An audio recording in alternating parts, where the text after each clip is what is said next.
It's a fantastic Friday. The news is coming to you live from our studios in Accra. My name is Aisha Ibrahim. Ahead of the bulletin tonight, varied reactions to appointment of chairperson of the National Commission for Civic Education, Barima Osei Asare, as the new boss of the Electoral Commission, with some questioning the timing. On the occasion of World Drug Day, the Executive Director of the Narcotics Control Board says it is about time the country decriminalizes drug-related issues. And Justice for All program challenges claims by police beneficiaries of the program are getting themselves involved in crime upon their release. Also, drama at Youth Employment Agency as outgoing national coordinator causes the arrest of its human resource manager. And former President Kufuor asked Mahama-led government to take advantage of the foundation laid by its predecessors to save the fall of the sea. All of these plus many more shortly.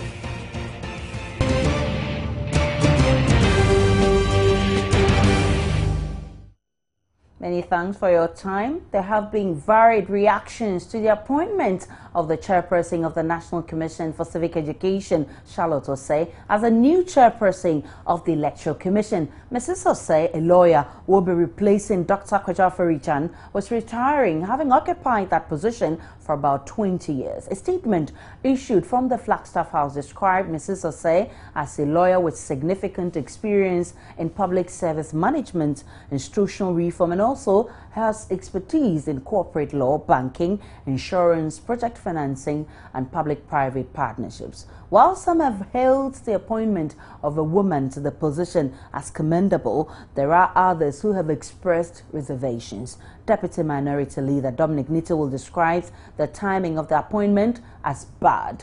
He refers to the case filed at the Supreme Court seeking interpretation as to whether the president can by himself appoint the chairman of the Electoral Commission. I've looked at her resume, her CV, and I'm impressed. I mean, her experience is good, both in the private and then the public sector. So in terms of that, I would have very little to say. I would just congratulate her on that particular score. But I have a fundamental problem. And what is that? Is the timing of the announcement. We should all be celebrating a woman ascending to that particular high position of the head of the Electoral Commission in Ghana for the first time. But it's giving rather question marks. The way the president went about it and the timing has rather made us to be asking questions. You know, there's this case at the Supreme Court for the interpretation and the procedure that we should go, what the Constitution really means. I believe and I thought that the president could have waited. That would give respect to the courts. What if the courts disagree with the mode of selection that the president has gone through? What is the president going to say? Is he going to what he has done? Is it prejudicing the case, or what is it that he wants to achieve by what he has done? And that's why I said that ordinarily we should be celebrating her, but the president has acted in a manner that's making some of us question the motive of the president by what he did. He knows that there is a case. He knows that the courts have set it did. He knows that the Attorney General has filed a defense against the lawyer for the plaintiff.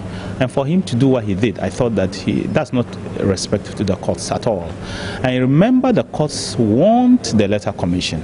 So I am particularly watching the conduct of the justices of the Supreme Court, of our highest court, to see whether they're going to want the presidency as well, whether they will want the president. Meanwhile, the lawyer handling the case in which the Supreme Court is seeking a determination of who is the rightful appointee of authority for the chairperson of the Electoral Commission has criticized the announcement by the presidency. Alexander Fenyomakins, who is also the MP for Ifutu, says the appointment sets a very bad precedent. Until yesterday night, I thought that as a country we had made a lot of progress in our democracy and in our rule of law.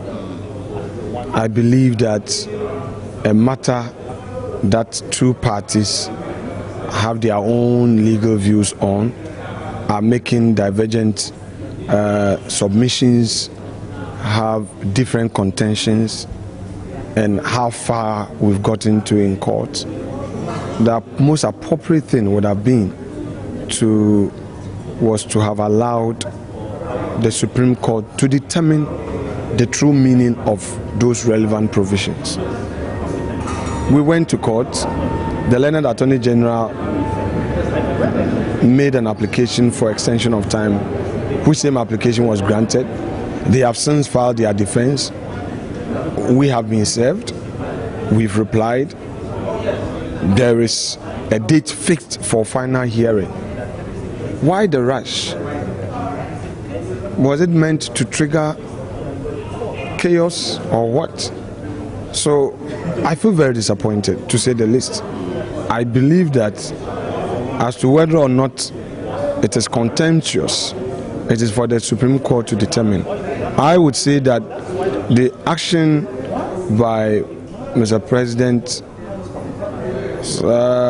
in a way undermines the authority of the court, and in a way is an attempt to bring the administration of justice into disrepute. In another development, the governing National Democratic Congress has expressed confidence in the newly appointed chair of the Electoral Commission. The party's communications director, James Asante, says the NDC is satisfied with the appointment of a woman who is competent enough to manage the tension associated with elections in this country. That's the president's choice, and the choice of all Ghanaians. If the president is our father, if he says, I want A, I want B, Mr. A or Mr. B, means that's a choice. Like I was saying, it's in tandem with our constitution, so I don't doubt it. I think he's done the right thing. It's not about the NDC happy or comfortable with the new EC. It's about the president doing the right thing. I'm happy a woman has been chosen personally. We've tried some men, so let's try a woman and let's see what goes on. What I know is that is my understanding from my investigation. It's very tough, very assertive, innovative, right? Because my investigation is that he started some reforms at NCC, started rebranding the place. He's connected the whole EC headquarters across the country and the districts, regional district offices. They are on a platform where they communicate. So it's improved their way of communication.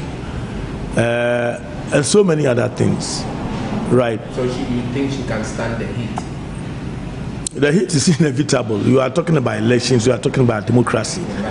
That is the passion of the nation. Yeah. You understand it? So we expect her to stand the heat. It's hot seat, it's a hot seat. And I think that she's tough enough. She's well built, right, to occupy that seat. Away from the EC's appointment, now to some human interest stories. Human rights group Amnesty International Ghana is calling for an end to all forms of torture in the nation's prisons, as well as corporal punishment in schools. Joining other countries, the local branch marched on Friday in solidarity with the thousands of tortured victims around the world. Since the launch of its Stop Torture campaign in 2014, Amnesty International says it has recorded torture incidents in countries such as Nigeria, Morocco, Mexico, Philippines, and Uzbekistan. The act is often perpetrated in detention centers using various inhumane methods to extract false confessions, silence dissidents, or simply as punishments. The hand, the boots, the truncheon, anything that can cause wounds or break bones. In Mexico, there is a method called Tehuacanazo, where a carbonated water is forced up the detainee's nostrils. In Morocco, there is a method called roast chicken. Roast chicken simply means turning a human being upside down in suspension in a stress position where victims are hung from a bar by their knees and wrists in a crouching position, placing great strain on the knees and shoulders. Although extreme torture is not common in Ghana, the director of Amnesty International Ghana, Lawrence Amesu, says binding people in chains in the name of exorcism in churches and caning pupils as punishment are equally classified as torture. These, he insists, must stop. Our places of detention are places of torture. The police custody, the prisons in Ghana are all places of torture. When we visit, we see people crowded as sardines. Prayer comes, people hide behind delivering people from evils and chain them. These are all examples of torture. In schools, we see teachers still caning or molesting children. These are all cases of torture. Amnesty International says it has documented many incidents of torture in 141 countries over the past 5 years. The group intends to continue exposing this crisis whilst putting pressure on governments to end torture. Meanwhile, the Amnesty International Ghana has described as degrading and inhuman the eviction of residents of Accra's largest slum, Old Fadama, popularly known as Sodom and Gomorrah. Now, the demolishing of structures there since last weekend is to tackle perennial flooding plaguing the capital. This notwithstanding, the local branch of the human rights group insists city authorities failed comply with acceptable international standards for evicting citizens. The director of Amnesty International Ghana, Lawrence Amesu, explains the reactive measure by authorities has further worsened the already poor living conditions of the people, most of whom have traveled to the south to seek better opportunities. The international standard says that if a demolition will take place, there is a need for us to do a genuine consultation of with the affected people. We should give adequate information. We should either make a plan for compensation or relocation. And nothing of this sort was seen in the demolition that we saw at Old Fadama. We, as Amnesty International, believe that there is a need for us to do development work because the poor will benefit and the entire nation, Ghana, will benefit. But the approach is totally wrong. We think that people were thrown on the streets or into the rain because it was raining when the demolition took place. And that is totally inhuman and against human rights. That is why we are describing it as inhuman and degrading. If you just joined us, we're still live on Joy News Prime. It's coming to you live from our studios in Accra. We'll be back in a jiffy.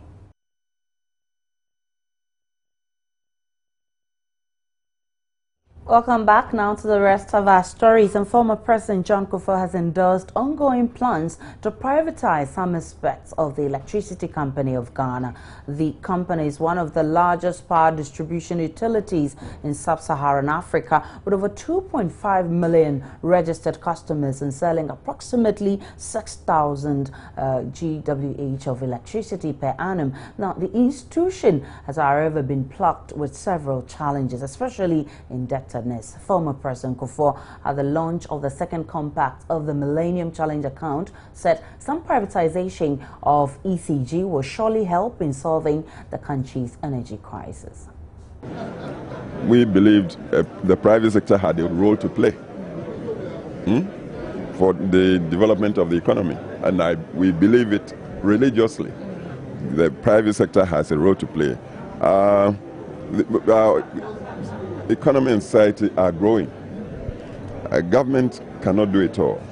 I believe government's role is to set the framework, do the regulations, and enforce the laws. But once you set the framework, how the operants within the framework work should be everybody.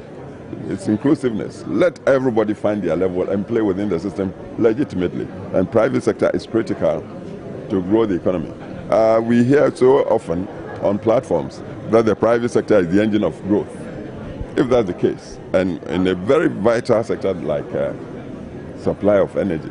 The private sector hasn't got a serious, what are we talking about? So if it will make for efficiency, and especially on competitive basis, you'd find that then we guarantee the consumer affordability. We have to be able to access energy. If it's for domestic uses, yes, your fridge should work, your lighting should work. When you go to hospital, everything should work. If it's for industry, yes. Businesses shouldn't go buy generators at great cost, to run at great cost. No. So I believe in the public-private partnerships. And what I'm saying is, yes, the public might be there, but the private sector surely should also be there. Away from the energy crisis, the outgoing national coordinator of the Youth Employment Agency, Kobi Champo, today caused the arrest of the human resource manager of the agency. This was hours after he had gone on radio to accuse him of orchestrating series of demonstrations against him by some staff. Kobi Champo was speaking on Joy FM, also accused the human resource director of making illegal payments to some unqualified recruits. When I got to the agency, I realized 188 people were on the payroll. So I went back to the Public Service Commission report and looked at it, and I said, you cannot have 188 people who have not been interviewed put on the payroll. You cannot do that, because the report is very clear that they need to do certain things to be interviewed. And if they've not done that, how do you go ahead and put them on the payroll? So I started finding out, how was the payroll even prepared in the first place? Come to think of it, was the HR who was the lead in preparing the payroll. So he put all these 188 people on the payroll. In fact, the audit report of 2012-2013, January 2013 to December 2013, captures his role clearly. So I stopped the 188 people from being paid, because I thought that was completely wrong. And that has been my bane all the time. If you look at the audit report, the cost for that little period they put on the payroll comes up to about 892,000 Ghana cedis. Wow, almost a million. Yes. For paying all these people, it comes up to 892,000 Ghana cedis. And I said, I wouldn't yes, the total figure is here. Management issues. Salary paid to unqualified staff, 895,000 Ghana cedis. So I stopped that. And he has never been happy, because he claims these are his people. Now, if these are your people, they should be properly what? Recruited. So every now and then he organized them to come and demonstrate, and I stuck to my guns. In fact, the audit actually mentions the HR director. In one way they said he unilaterally put another 19 people on the payroll. And the audit report concludes that he should be sanctioned. What was happening yesterday was a simple thing. Over the period I've been there, I've terminated people's appointment for fake certificates. A lot of people. But I did it on the quiet, without any fanfare, because I thought, look, if you found out that they do not qualify to be here, quietly let them go. And they agreed. They've gone. Now, in preparation for starting the program this year, since the law has passed, I decided that, look, we needed a certain number of staff. Because, for instance, in the IT department, we only have 4 people. Previous models that brought problems, they were selecting individuals to become what they call module coordinators, which means if you're doing something in vocational training for women, one person was in charge. And this was where most of the problems in JIDA came from, because one person cannot supervise all these things across the country. Kobi Champo, shortly after leaving the studios of Joy FM, caused the arrest of the head of human resource, Matipo. Joy FM's Michaela Anderson reports the HR head was handcuffed by 3 men in mufti and was escorted out of the offices of the agency at about 11:15 a.m. Matipo was not the only person arrested.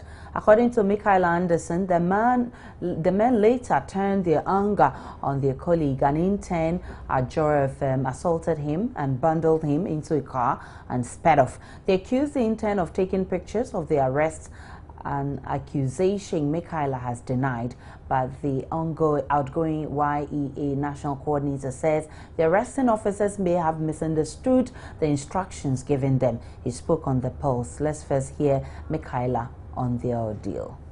Really, what were you looking for? What were you pursuing before you went to the office today? We actually went to the Youth Employment Agency this morning to follow up on workers' agitation there. You know, earlier, I think yesterday, there was a demonstration asking the immediate past boss to stop a recruitment that was ongoing there. So today, the boss was Mr. Champo. Exactly what we just played.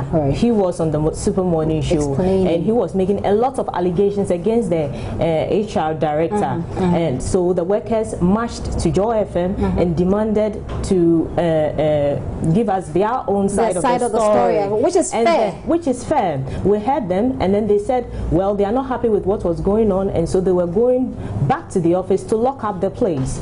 So we followed them. Them to the place, and then when we got there, we saw the HR manager, and we tried speaking to him. In fact, he was reluctant to speak, but the workers tried to convince him, and then finally he granted us an interview. Just when we finished and we went out, we were going to try and get a cabin and come to the office. Then we saw this HR manager in handcuffs, and three men in mufti had just hooked him up, and he was shouting, well, what have I done? Why do you want to kill me? And he was on top of it. So we immediately had to rush there. Our reporters were at your compound today, and they were assaulted on your orders, sir. No. You can't say on my orders, please. Don't do that. That's why we called you, so that you can help us understand this. They were this. not assaulted on my orders, please.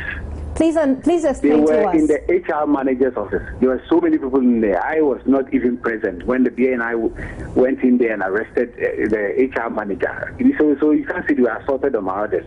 It was rather later on that somebody called me from Joy News that one of your reporters was in there, and I quickly called the BNI for him to be released. So how are you saying they were assaulted on my orders? So sir, you got a call from Joy News that one of our reporters have been arrested, and then you called for them to let him go. Yes, exactly. But you went into the office of the HR manager and you saw them having a conversation with them. At what point did the BNI come in to arrest them? That was afterwards. That was after you made a call to the BNI? Yes. So you called the BNI to come and arrest them then? I called the BNI to come and pick up the HR manager. He had no business being in there and doing what he was doing. A new commission bill on drug addiction will soon be put before Parliament, proposing that drug addiction be handled as a public health concern rather than a criminal issue. Announcing Ghana's effort towards the fight against the use and addiction of drugs, Interior Minister Mark Oyungo says the new bill will modify regulations and operation of the Narcotic Board Control. He was speaking at an event to mark this year's World Drugs Day. The World International Drugs Day focuses on sensitizing and continuously creating awareness of the harmful effects of drug use and trafficking in society. This year's celebration focused more on drug addiction and a safer human rights-centered policies on drug regulations. Interior Minister Mark Oyungo emphasized the need to modify the existing laws surrounding the operations of the Narcotics Board Control. He says a new bill will soon be put before Parliament. The current law governing operations of NACOB considers drug addiction more of a criminal justice issue with a minimal sentence of 5 years.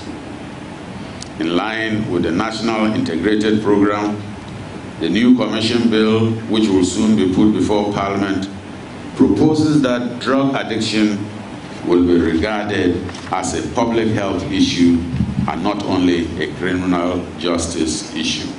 Ghana continues to partner with international and bilateral partners to place health at the center of drug control so as to put addicts in the hands of doctors rather than policemen. In the period ahead, a greater commitment is needed to put more resources into the prevention, treatment, and harm reduction program so that our drug policies become more integrated rather than forcing prohibition and demand reduction as mutually exclusive. NACOP boss Akrasa Sapon also criticized Ghana's MPs for what he describes as their lack of commitment in the fight against drugs. Parliamentary, not a single parliamentary. That is my view. That's the reality. That's the reality. You know, you are media men. I mean, you need to show the no MP. You know, when it comes to even primaries, they look at the money they spend. And I'm saying that they could have used at least 1/100th of that money and put up billboards in their constituencies. And I am not going to shy away from it. It's a reality. It's a shirking of responsibility. It's very clear. And people must, when we say open debate, these are things that ought to be said. The theme for this year's celebration is Let's Develop Our Lives, Our Communities, Our Identities Without Drugs. Meanwhile, Executive Director of the Narcotics Control Board, NACOP, Akrasa Sapon, says it is about time the country decriminalizes drug-related issues to explore the economic potentials that comes with it. He believes the over-politicization and the lack of commitment on the part of government to put in place some measures is hampering the fight against drugs. He's called for an open discussion and a safer human rights-centered policy to be put in place. There's a complete misunderstanding of drug policy and a complete misunderstanding of fighting drugs. Complete misunderstanding. Because people over-politicize it. Nobody's saying legalize drugs. Nobody's saying it. Say decriminalize it. In other words, open space to take the economic potential out of it, whilst you ensure that that which ought to be dealt with, you deal with it. So you are saying we should look at the economic activities that come with some of these rather than... with only marijuana. Look, cocaine and heroin are not here. We shouldn't become a drug neo-colony for other people. My decriminalization is that leave it on the law books. Open space for addiction to be a health issue. Open space for the economic value to be exploited. Do you prohibit so that more people are incarcerated? Do you prohibit that so that you take advantage? Why should somebody who has one role? Why do you put the guy in for 5 years? That is the law. I don't have a problem. Away from drugs, now the Israeli ambassador to Ghana, Sharon Bali, has pledged her country's support to ensure the successful completion of the new University of Ghana hospital. She says her country is also ready to invest in boosting the capacity of staff who will be posted to the facility. She disclosed this after she paid a working visit to the facility here in Accra. Visit was to allow the Israeli ambassador interact with the engineers and contractors on site to acquaint herself with the progress of work.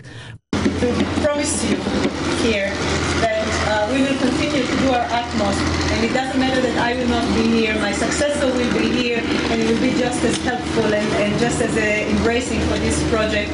We will continue to do our utmost in order to facilitate the training of Ghanaian doctors and Ghanaian nurses and healthcare givers in Israel, and bringing Israeli trainers to Ghana, to this hospital once it will start running, and we will continue to do our utmost in order to support it and make it a successful state-of-the-art hospital. Project coordinator Professor Aaron Lawson said the project, upon its completion, will significantly improve healthcare delivery in the country.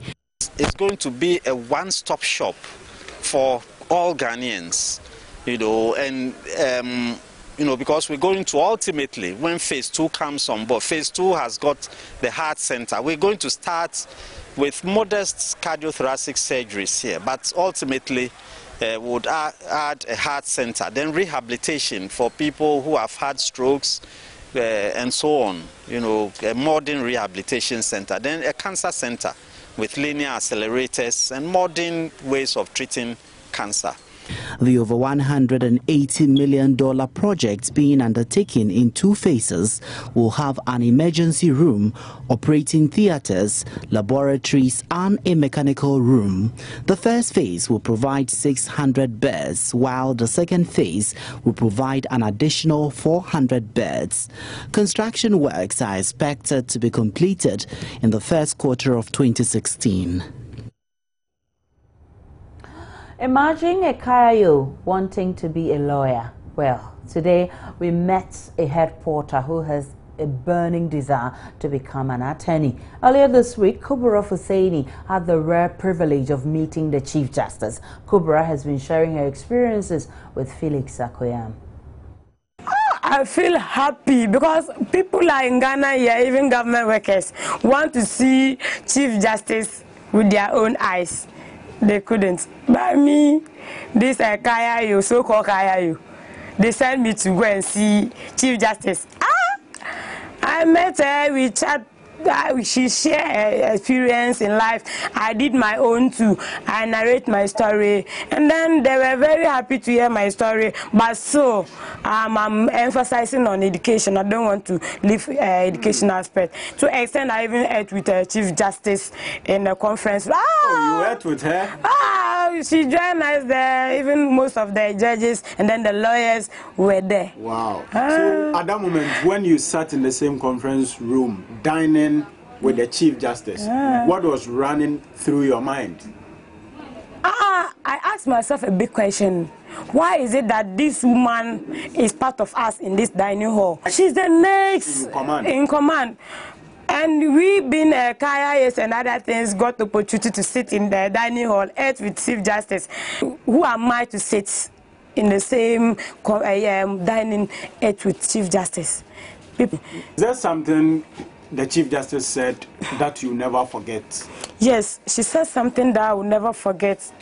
When she was with the when she was with the mom and then the dad, how they were managing to take care of her. Even she herself, how she was still learning to make things up.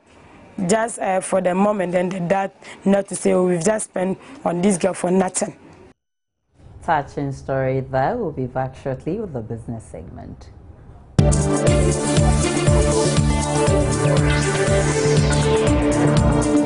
Business news is down to business, and Martha Krensolakwa is here.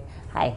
Hi, Aisha. Good to see you. Good to see you too. The news. Anyway, so what's up for business? We'll be talking about the CD and the IMF tranche we expect. The CD falling, right? Yes. Is there any strategies to wake it up?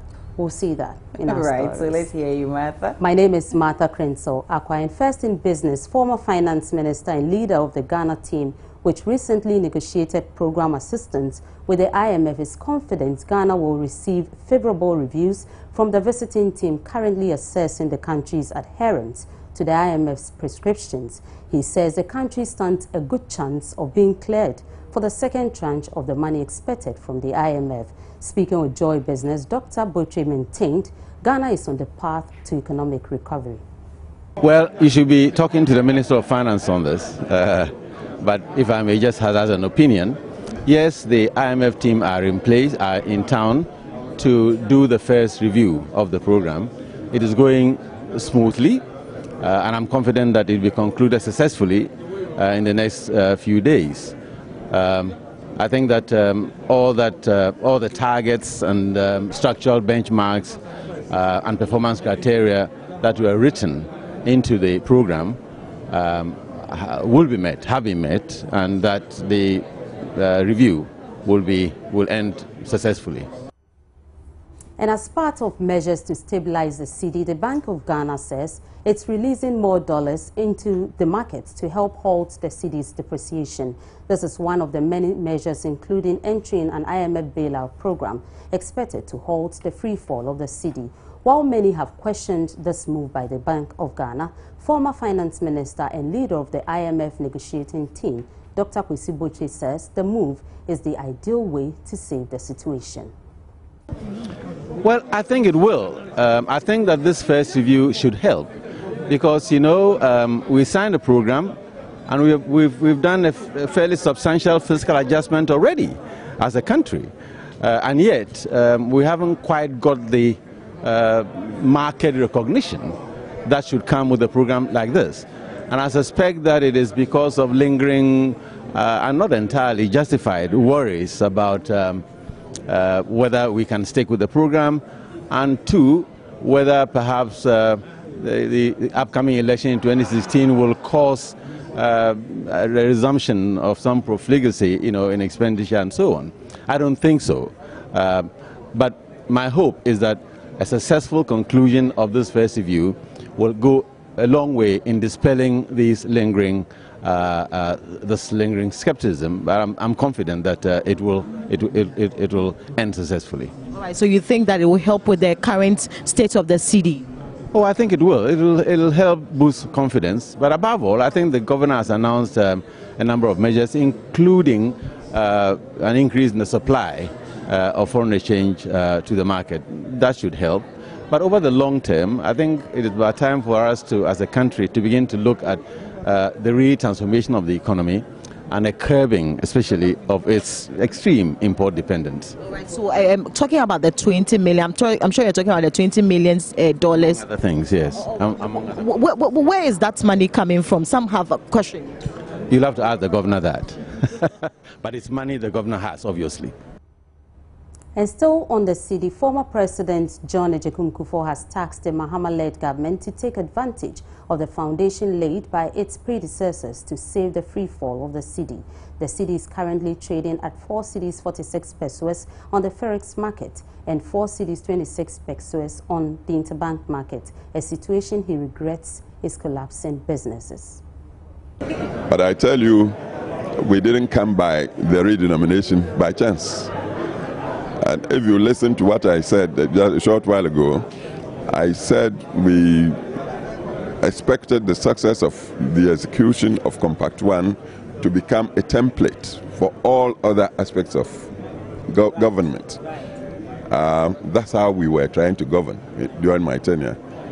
So let me leave it there. But Compact 1, I will tell you, if you interact with the Millennium Challenge Corporation people from the United States, they gave help to other countries, but they are having to revert to the success of our compact to give guidance to the other countries. So I hope our country would use the success of Compact 1 as template for governance in all aspects. And just before we go, a Secondary High Court has adjourned to July 16, 2015, a contempt case brought against Stellar Logistics Limited and its management by 4 residents of Secondary Takrady. The court, presided over by Justice Edward Amwakwa-Sante, directed lawyers for the 2 parties to file all necessary court documents to ensure the case does not suffer any more adjournment before proceedings continue. The judge says he hopes to begin the case before the annual judicial vacation at the end of July 2015. 4 residents of Secondary Takrady brought an action of contempt against the respondents for allegedly disobeying a High Court order restraining the respondents from removing ammonium nitrate under their care. The plaintiffs alleged that the company had loaded several trucks of ammonium nitrate from their facilities whilst the injunction was in place, an action the plaintiffs deemed contemptuous. As a result, the 4 plaintiffs, Professor Kofi Blay, Joseph Bedu Ansa, Joanna Quayson and James Parker Pine, petitioned the court regarding the actions of the respondents in view of a restraining order that had been served them. The 4 plaintiffs in the case had earlier filed a motion at the High Court praying it to declare that the respondent had been reckless and negligent, as well as breached its duty of care in the handling of storage of ammonium nitrate. The respondents, on the other hand, maintained that they have all the necessary evidence to prove that although they did load 11 third-party vehicles, this process and their contractual obligations were completed before they were served with a restraining order by the High Court. And that's how we wrap up for business tonight. My name is Martha Krensolakwa. Aisha will come back with more stories.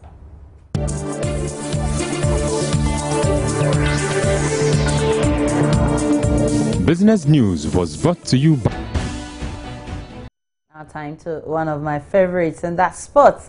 Now, National Under-20 shortstopper Lawrence Ante has told Joy Sports he's looking forward to call up to the Black Stars after his impressive performances at the just-ended World Cup New Zealand. And the Black Satellites were knocked out of the tournament in the round of 16 by bronze medalist Mali. Despite having recorded their worst performance thus far in the competition, Ati says he merits a place in the senior national team. Yeah, actually, I'm very ready. I'm ever ready to. That was my aim, actually, to play for the Black Stars. So if I get a call up to the Black Stars, I should be excited that the call up, like what I aimed for, is right in front of me. So I'll just be very happy. Meanwhile, Lawrence Ate is backing under pressure coach Silas Tete to stay on head coach of Ghana's youth side. They have to have reasons why they should. They are saying they should sack Silas Tete. So if there's no reason from them, then I don't have anything to say about this. I think we have to maintain him, because if they have reasons of him leaving or leaving the national team, then yeah, they bring it out. But if there's no reason, then yeah, nothing at all. They have to maintain him. Now, this year's African Champions League group stage features 3 clubs from the same country for the first time. The 3 sides from Algeria, including reigning champions Etente Setif, have all been drawn in the same group. Former winners TP Mazembe of DR Congo and Sudan's Al Hilal are joined by debutants Egypt's Smuha and Maghreb Tetouan of Morocco in Group A. The African Champions weekend across the continent. It's the first matches of the group stage, and Algeria has set a new benchmark in African football, with 3 of its clubs competing in the 8-team phase. The clubs Entente Setif, USM Alger, MCL Ulma have all been drawn in Group B along with Al Maraik of Sudan. Group A is made up of TP Mazembe of the Democratic Republic of Congo, Al Hilal of Sudan, Smuha of Egypt, and the Moroccan club Maghreb Tetouan. El Luma has since been relegated from the Algerian top flight. They start away in Sudan on Friday, with Entente Setif hosting USM Alger on Saturday in what is expected to be a tempestuous derby. Early favourites and 4-time winners TP Mazembe host Al Hilal of Sudan, while Smuha will be wary of Tetouan, who eliminated Africa's most successful club side Al Ali in the final qualifying round. That's it for sports. We're back in a moment. Welcome back. Now, finally, the chairman of the Justice for All programs has described as false police reports that beneficiaries of the program are being rearrested for committing crimes. Justice Clemens Honyanuga says he has done the investigations. They have done the investigations and can say an authority that none of these reports from the police are true. More than 100 remand prisoners have been set free since the Chief Justice, Her Ladyship Justice Georgina Theodora Wood, reactivated the Justice for All program. It followed a Joy News documentary, Locked and Forgotten, which highlighted the plight of remand prisoners in Ghana. Said Kwame Boateng has more. 22 cases were heard today, with 16 convicts being granted bail. Justices Clemens Honyanuga and Constance Hometou, who sat on the cases, bonded 5 prisoners and imprisoned 2 others. 15 others were, however, refused bail.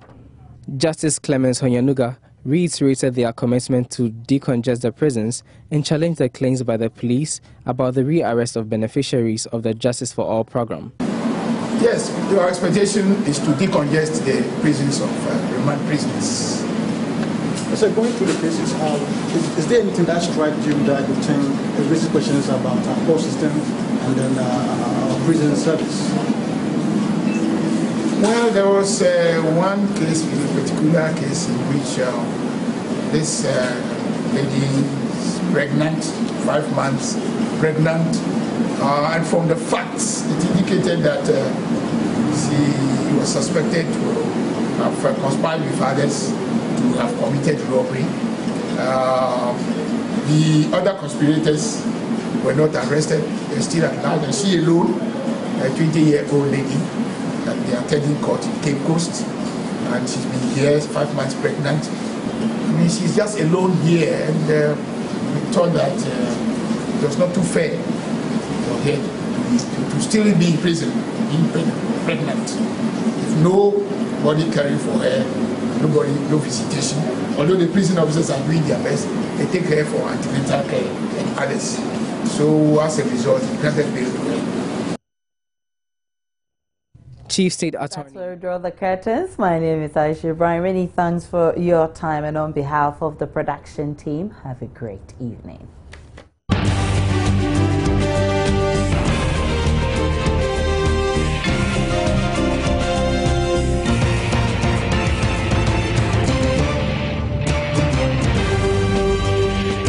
This is Joy News Prime.